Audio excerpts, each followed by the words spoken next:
wherever you are. So, good morning. I'm going to start this presentation with an informal pre-presentation to tell you who we are in real life.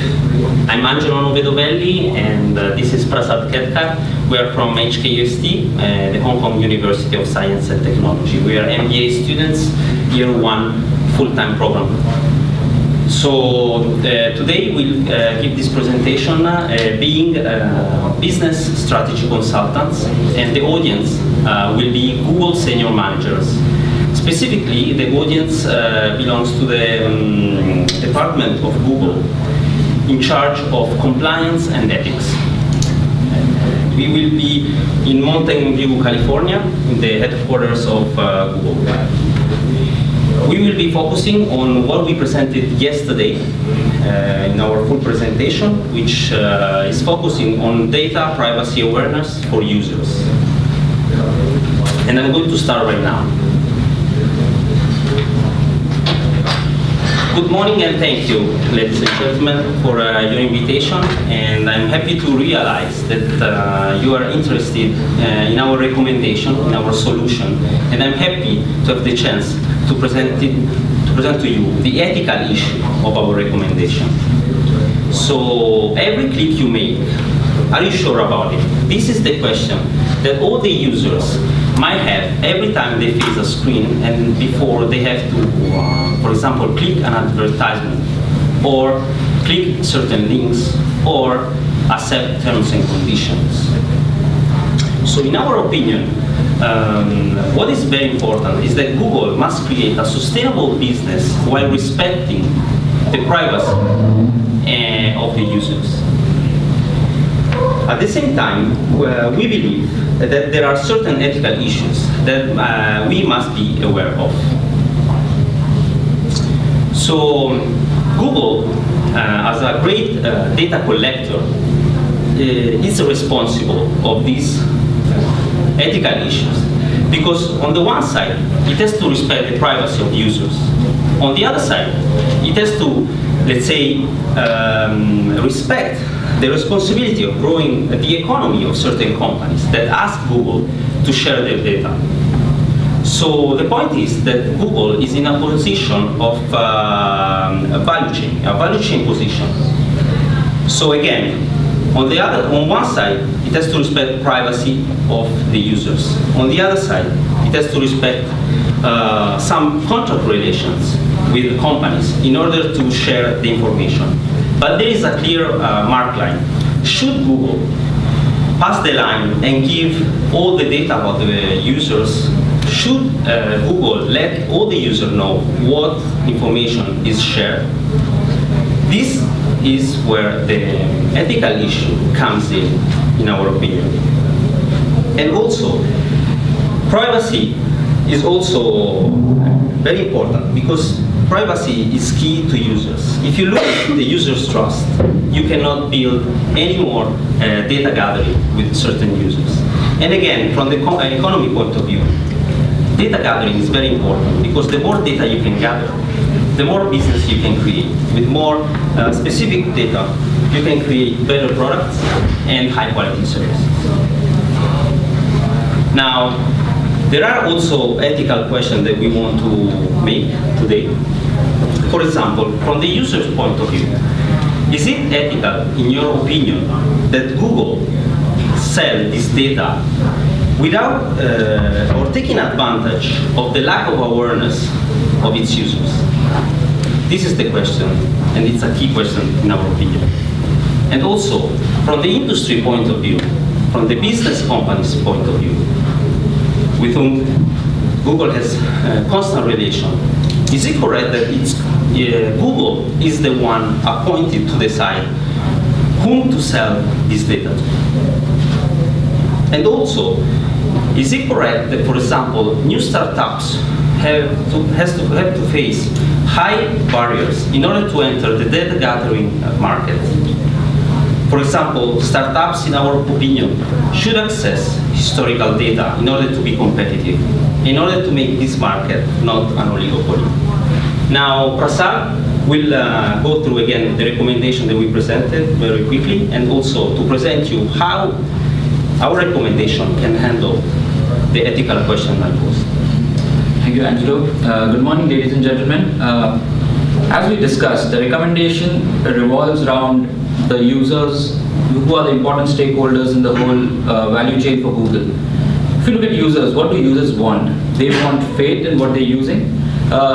Something like they want an empowerment which helps them to make choices at every point.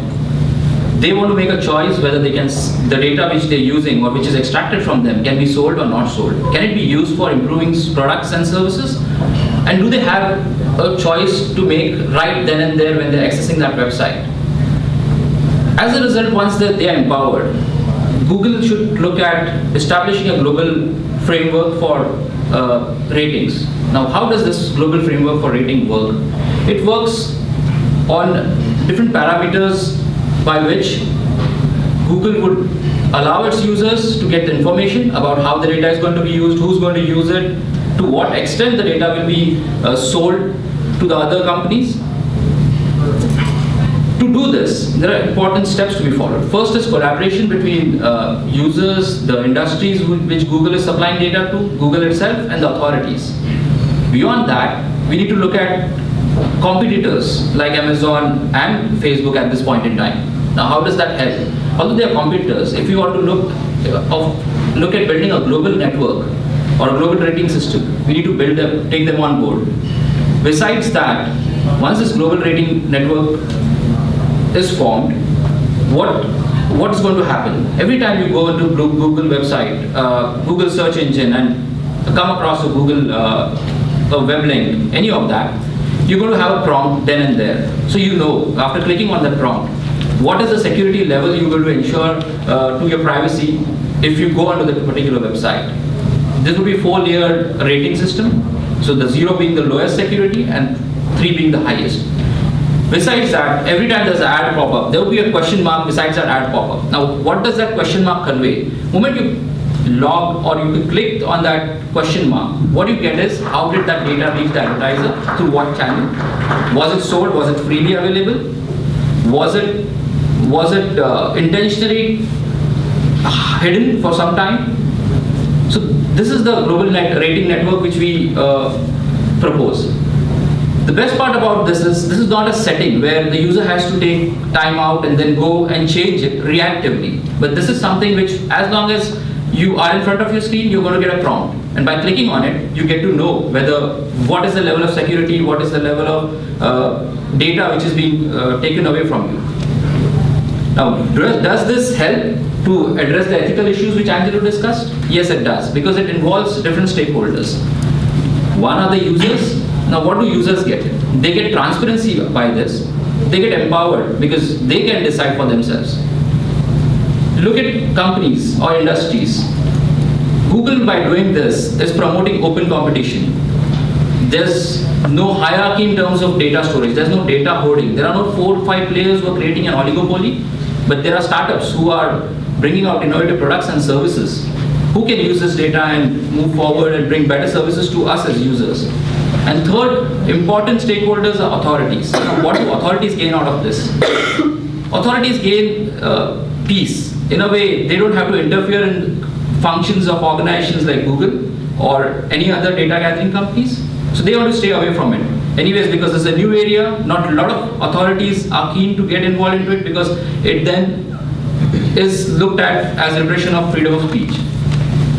By doing this, Google can proactively manage the ethical problems which it may face going forward and work towards data democratization in the whole world and create a better connected world. What we want to say is, wrong is still wrong if everyone is doing it. Right is right even if no one is doing it. This is an opportunity for Google to take the right step, move forward towards data democratization, and there is no society where data is hoarded by few organizations in the world. Thank you.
thank you for inviting us back here today so that we can give you a more condensed version of the ethical argument that we ran through yesterday for the board.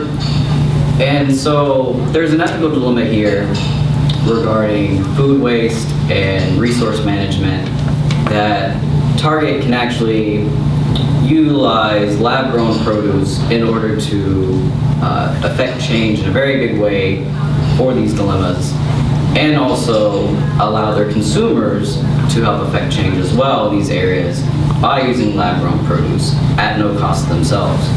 So there's a common argument in philosophy that states that if someone or something needs help, and you are in a position to help someone or something at no cost to yourself, then you are obligated to help them. And so we will show that there is no risk to Target, and so by not having a risk and by being aware and pledging to help sustain these issues of sustainability and food waste, they now have an obligation to do something about it. But first, I will go into just a refresher of the process that is involved within lab-grown produce. So first, lab-grown produce, they do not modify the plant in any way, they do not modify the seeds. What they're modifying is the growing environment, and they're actually optimizing it. And the way they optimize this growing environment is by giving the exact resources that they need. This is also a way that it cuts down on waste. So it gets the exact amount of water that the plants need, it's the exact amount of soil, humidity, and they even have specialized bulbs that give the exact wavelength, visible spectrum light that the plants need to grow and become more nutritious and have a longer shelf life. And they also have vertical growing structures, which means that they can actually stack as many platforms as they wish on top of each other to increase yields and to make sure they have a bigger harvest and their plants to have a larger shelf life so that they can reduce waste in that way as well. And they also really mostly utilize horizontally growing plants or leafy greens at the moment. Now, when it comes to food waste, stores actually lose $175 million every year because of food perfection. And so food perfection is this idea that consumers won't actually buy produce unless the shelf is bountiful and full because consumers want this choice. The problem is you end up throwing out 15% of your food every single day. And now this sounds like a financial concern because it very much is. But when you have a financial concern of this scale involving food waste and resource waste, it actually very much becomes an ethical concern. And so what happens is with all of this food waste, you have all this produce going to landfills, and these landfills actually trap methane gas, and it's very bad for the environment, and so it's a huge cause of global warming. So if Target is able to reduce food waste and actually utilize resources better than their traditional farming vendors can, that'll just be another way that they can become more sustainable and help this ethical concern that we've presented. Now, as far as the ecological concerns, we know that by 2050, there's going to be 9 billion people, and as I've stated, resources are already strained as it is. And so we know that we're soon going to be confronted with a time in which we have to be very conscious of how we utilize our resources. And by moving to a more sustainable model with lab-grown produce, you're able to do this. And Target can actually get on board right now and make the changes that they need to make. Now, I want you to keep this question in the back of your mind about how do we preserve ecological capital, financial capital, and social capital all at the same time and increase it while staying within an ethical framework that we have presented to you. And now I will turn the conversation over to my colleague Cesar, who will explore this question and actually offer some answers. Thank you, Jonathan. So one important concept or factor that we found that has made Target such a successful company that it is, and also internationally well known, is the fact that it really commits itself to maintaining and building these strong relationships, not just solely within the business, but with its consumers and how their business affects their consumers. And so we're really focusing on this idea of relationships because the land ethic framework that we're providing for is a way of further enhancing these relationships and keeping these relationships among a society and its individuals. So just briefly, what this land ethic was coined by Aldo Leopold, who essentially noticed that when it comes to the ethical commitments that we have, they are either between certain individuals or between individuals in a society. But what's missing is this crucial aspect of the ethical commitments that we should have towards the environment. Why? Because we depend on the environment, one, for our success, and more importantly, for our survival. So Aldo Leopold wanted us to have this deep concern for the environment because it affects us and how we live our daily lives. And more importantly, he realized that the way traditional agriculture, as Jonathan had explained, is not really a form of genuine sustainability. Certain companies propose that they are being sustainable by finding different ways to work upon the land, but the thing is they keep using this limited amount of resources, and thus, I mean, they're eventually going to run out of resources for them to be able to use because the natural world only provides these limited resources.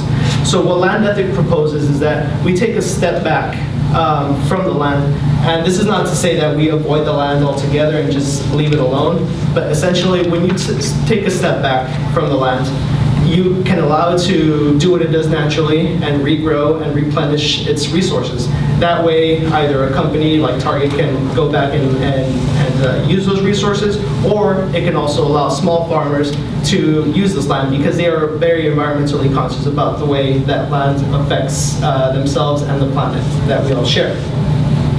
Now, going back to the question that Jonathan proposed to you, which was how do we increase and preserve social, financial, and ecological capital while maintaining this land ethic framework? Well, Target is a business, so obviously they want to increase financial capital as much as possible, and they do that by providing certain services to its customers. When it comes to social capital, again, these are the networks of relationships that are built among the businesses. So if you think about it, the employees, the CEOs, and the employers and the customers are all working in tandem with each other in order to produce the best possible business and for the consumers to have the best possible products. But again, what's missing is this awareness of the ecological capital that Target can essentially have its hand on. But the important thing is to find a way to not exploit those resources. Why? Because this will only affect the great ethical concerns that we have right now. As you said, we have climate change issues, a population that's by 2050 that we're going to have 9 billion people. The methane that obviously only increases this dilemma of climate change. And so what land ethic does is that it restores, it provides this restorative framework, which allows us to be environmentally conscious of the fact that we need these resources and we need the land and we need to take care of the land in order to provide for people. Now, this is interesting because this parallels Target's commitments and values that it already has as a company.